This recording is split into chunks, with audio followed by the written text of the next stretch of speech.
Assalamualaikum warahmatullahi wabarakatuh. Teman-teman sekalian, perkenalkan nama saya Habibi dari kelas PS 25G ya.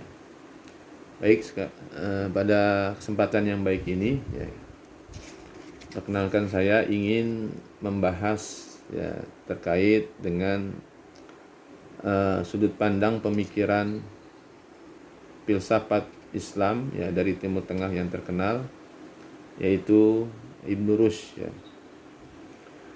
Sebagaimana kita ketahui bahwa beliau ya hidup pada tahun 1126 sampai 1198 Masehi.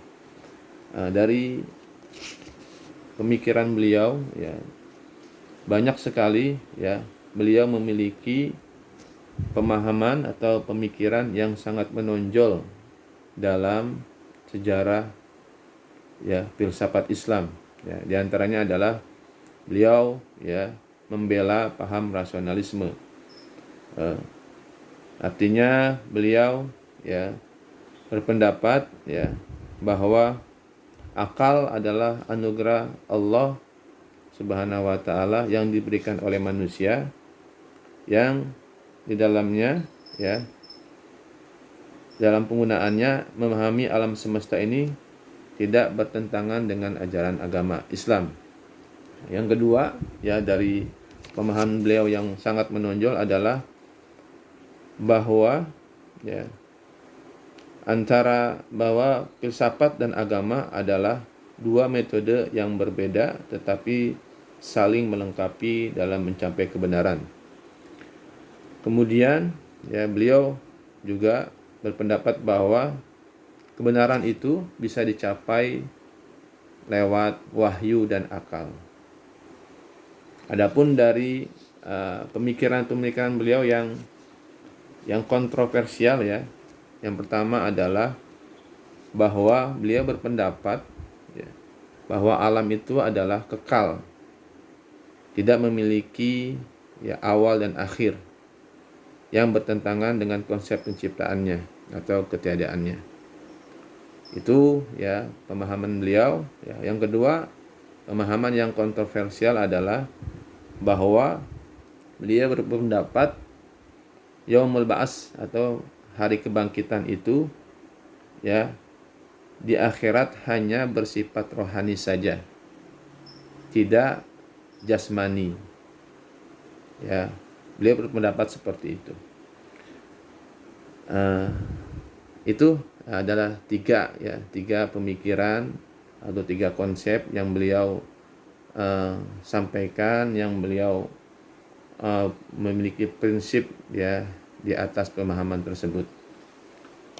Baik, sedikit saya ya memberikan pendapat ya, atau sekaligus mungkin bisa disebut kritis ya, mengkritisi pemahaman beliau. Yang saya kritisi ada 2 poin saja. Yang pertama adalah bahwa beliau berpendapat ya alam semesta ini ya bersifat kekal ya. Artinya abadi, tidak akan punah ataupun tidak akan hancur.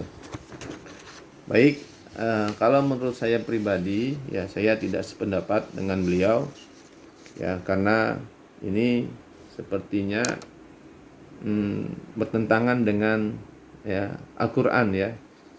Karena Al-Qur'an menyebutkan di dalam surat Al-Qasas ayat 88 ya, dan kemudian juga disebutkan juga di surat Ar-Rahman ayat 26 ya, Allah Subhanahu wa taala berfirman, kullu syai'in halikun illa wajhahu, kemudian kullu 'alaiha fan. Ya, artinya semua yang ada di muka bumi ini akan binasa. Ya, akan hancur, ya.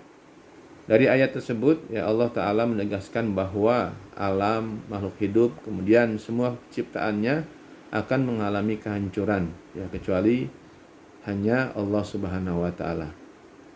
Kemudian dari pemahaman beliau ya terkait dengan Yaumul Ba'ats ya hari kebangkitan, beliau berpendapat bahwa yang akan dibangkitkan itu hanya ruhnya saja ya, tidak dengan jasadnya atau tidak dengan jasmaninya.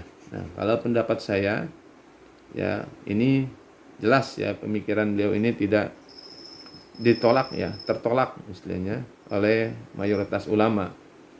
Ya, karena ini bertentangan dengan ya Al-Qur'an dan Sunnah, ya, kemudian dengan pemahaman Ahlussunnah wal Jamaah gitu. Bahwa mayoritas ulama berpendapat bahwa Yaumul Ba'ats, hari kebangkitan itu ya bukan hanya ruhnya saja, tapi jasmani atau jasadnya pun akan dibangkitkan. Artinya kedua-duanya pun akan dibangkitkan. Ya, sebagaimana ya dalil Al-Qur'an di surat Yasin ayat 78 sampai 79 bahwa yang artinya Allah akan menegaskan mampu menghidupkan kembali tulang belulang. Kemudian di surat Al-Qiyamah ayat 3 sampai 4 Allah akan menyusun kembali jari jemari manusia. Yang terakhir adalah di surat Al-Hajj yang artinya ya menggambarkan tentang proses penciptaan dan kebangkitan jasmani dan rohani. Ya, jadi kesimpulannya adalah menurut saya ya, saya berpendapat bahwa alam semesta ini tidak kekal, pasti akan binasa dan hancur. Yang kekal hanya Allah Subhanahu wa taala. Kemudian yang kedua adalah hari kebangkitan atau Yaumul Ba'ats ya. Ini tidak hanya bersifat rohani saja.